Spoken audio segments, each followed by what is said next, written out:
Take a look inside of our new chemistry collection, developed in partnership with Vernier.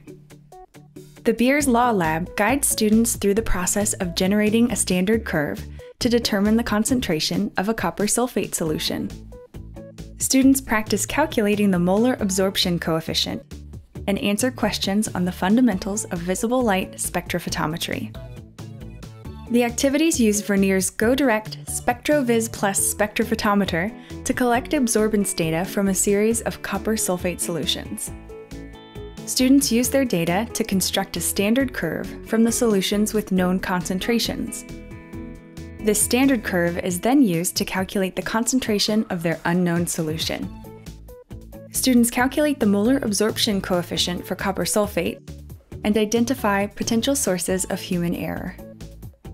After completing the activities, students apply the concepts they've learned to modify example protocols and assess experimental approaches in real-life scenarios.